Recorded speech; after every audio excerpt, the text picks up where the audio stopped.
Behold, I come quickly. Episode 36, The Seventh Vial. As the saints undergo their bodily transformation, the seventh vial will be poured out. The seventh seal, the seventh trumpet, and the seventh vial all point to the day of the Lord, the second coming. The seventh seal reveals the event that is about to take place, the seventh trumpet announces this event, and the seventh vial executes it. Whereas 666 is the number of fallen man and of the Antichrist, 777 seems to be the number of God's plan being completely fulfilled. And the seventh angel poured out his vial into the air, and there came a great voice out of the temple of heaven, from the throne, saying, It is done. Revelation 16 verse 17. The seventh angel pours out his vial into the air. Satan is called the prince of the power of the air, according to Ephesians 2 verse 2. This may indicate that Satan's power and his kingdom are diminished completely, and that the time of his imprisonment in the bottomless pit has come. With one great voice, the Lord will thunder to the world, It is done. He is declaring that the mystery of God is now accomplished. With his voice, he will trigger the most powerful earthquake ever.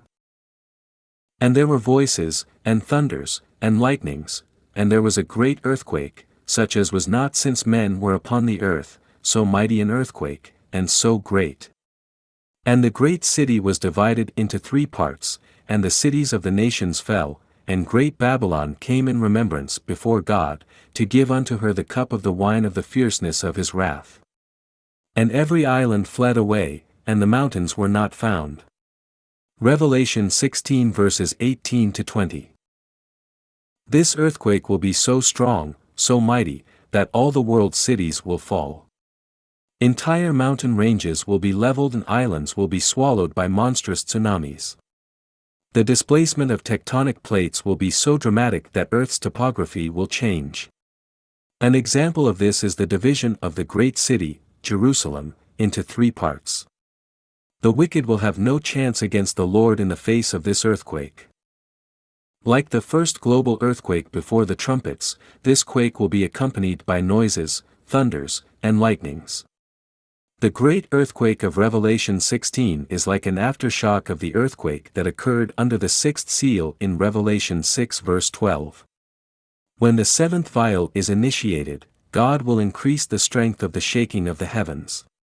The earthquake in Revelation 11 verse 19 points to the quake of Revelation 16 verse 18. Also, the great hail John saw in Revelation 11 verse 19 is the same as the hailstorm in Revelation 16 verse 21. The 144,000 and the other survivors of Israel will certainly know by this time that the Lord is making his way back to earth to establish his kingdom. In Revelation 16 verse 19, Babylon the Great is mentioned again. God has remembered her sins and will give unto her the cup of the wine of the fierceness of his wrath. Babylon is described in greater detail in the next chapter of Revelation and will be discussed in the next episode entitled, The Great Whore. Jeremiah 25 verse 30 is a prophecy of the Lord roaring from his holy habitation, heaven, against all the inhabitants of the earth in the day of his wrath. Therefore prophesy thou against them all these words, and say unto them, The Lord shall roar from on high, and utter his voice from his holy habitation, he shall mightily roar upon his habitation, he shall give a shout, as they that tread the grapes, against all the inhabitants of the earth. Jeremiah 25 verse 30.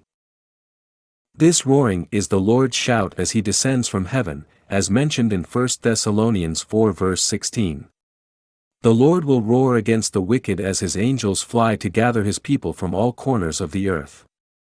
His voice and his presence will shake the very foundations of the earth, striking tremendous fear in the heart of the wicked. As the earth trembles violently, a great hailstorm will plummet the wicked with hailstones large enough to kill people. And there fell upon men a great hail out of heaven, every stone about the weight of a talent, and men blasphemed God because of the plague of the hail, for the plague thereof was exceeding great. Revelation 16 verse 21. A light talent weighs about 60 pounds and a heavy or double talent weighs 120 pounds. However, A talent of silver weighs 100 pounds while a talent of gold weighs 200 pounds. So, these hailstones weigh between 60 to 200 pounds.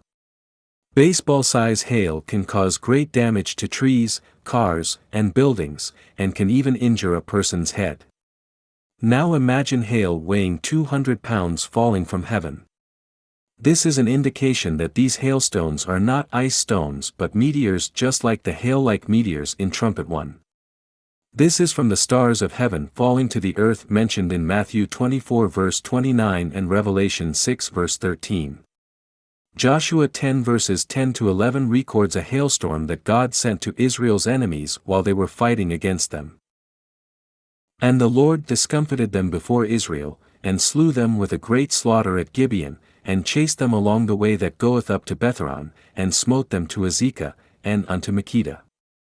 And it came to pass, as they fled from before Israel, and were in the going down to Betharon, that the Lord cast down great stones from heaven upon them unto Azekah, and they died. They were more which died with hailstones than they whom the children of Israel slew with the sword. Joshua 10 verses 10 to 11. While a normal hailstone can kill a person, these great stones recorded in Joshua truly denote meteors. We must keep in mind that when God does, says, or uses something great, it is greater than we can define the word great. His greatness surpasses all of mankind's ability to understand. It is clear that the great hailstones in Revelation 16 are just like the great stones mentioned in Joshua 10 verse 11, therefore you can conclude that the great hail refers to a great meteor storm. The hailstorm of Revelation 16 is actually a fulfillment of God's law, which in the Old Testament required a blasphemer to be stoned to death, see Leviticus 24 verse 16. These great stones will surely kill many of the blasphemers who worship the beast.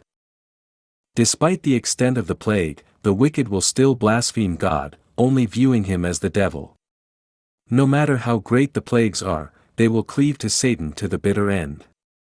Meanwhile, the righteous will be saved from the hand of their enemies. In Acts 4 verse 26, while the apostles were praying to God, they quoted Psalm 2 verse 2, saying, "The kings of the earth stood up, and the rulers were gathered together against the Lord, and against his Christ." Acts 4 verse 26.